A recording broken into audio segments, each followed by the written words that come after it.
స్టోరీలోకి వెళ్లే ముందు మా ఛానల్ని సబ్స్క్రైబ్ చేయండి. కమ్మ ప్లస్ కాపు అద్భుతం సృష్టిస్తుందా?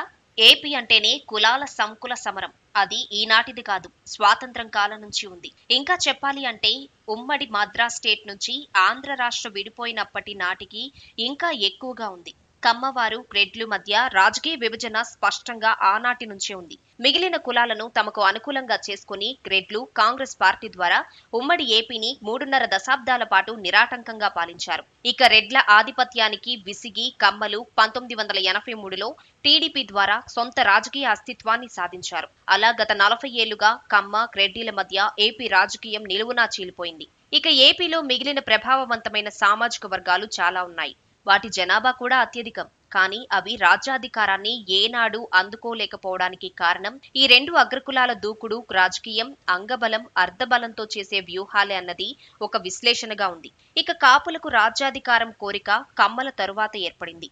అది పురుడు పోసుకుని 1986 ప్రాంతానికి ఒక రూపునకు దిద్దుకునే నేపథ్యంలో వంగవీటి రంగా సహా కీలక నేతలు ఎంతో మంది నాడు కేంద్ర బిందువుగా నిలిచారు. కాపుల నుంచి ఎక్కువ ఆరాధన రంగాకే దక్కింది. ఆయన తొలిసారి కాపునాడు సభలు పెట్టి ఏపీతో పాటు తెలంగాణలోనూ ఒక బలమైన సామాజిక వర్గానికి ఆశాదీపంగా మారారు. ఆయనను 1988లో దారుణంగా హత్య చేశారు. ఆ తరువాత నుంచి కాపులలో ఆ కోరిక అలా కొనసాగుతూనే వస్తోంది.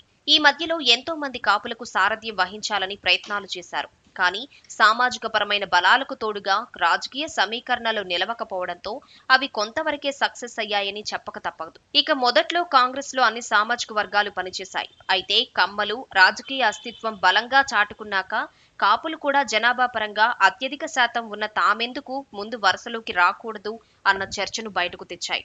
ఇక చూస్తే కాపులు ఎప్పుడూ రాజకీయంగా కాంగ్రెస్ తోనే కొనసాగడాన్ని కూడా ఉమ్మడి ఏపీ నుంచి గమనించవచ్చు. దానికి కారణం కోస్తాలో ఉన్న సామాజిక పరిస్థితులు అని కూడా చెప్పాలి.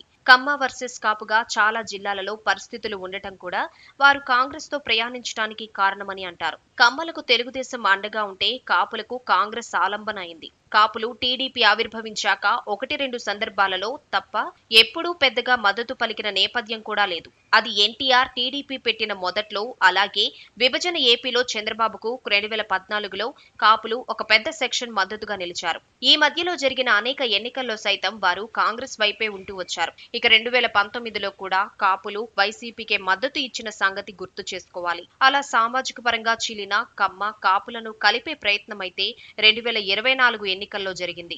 దానికి కారణం జనసేన అధినేత పవన్ కళ్యాణ్ అని చెప్పక తప్పదు. ఆయన ఏపీలో సామాజిక పరంగా కొత్త కాంబినేషన్ ని ముందుకు తెచ్చారు.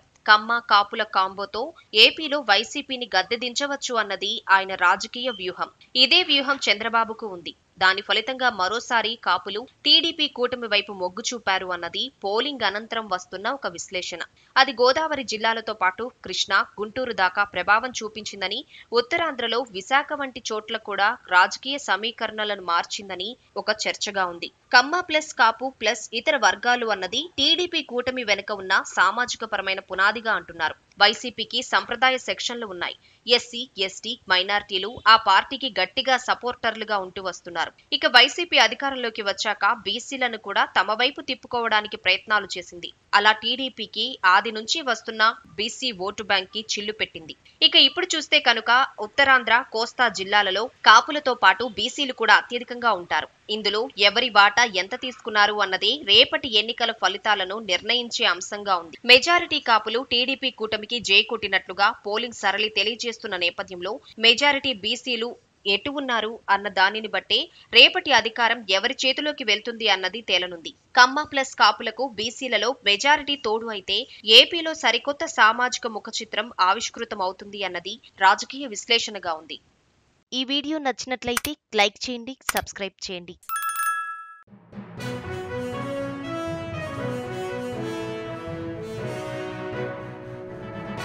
మీ ఊరికి సంబంధించిన సమస్యలను, ఇతర వార్తలను 9440486321 నెంబర్కు వాట్సాప్ ద్వారా వీడియోలను పంపగలరు.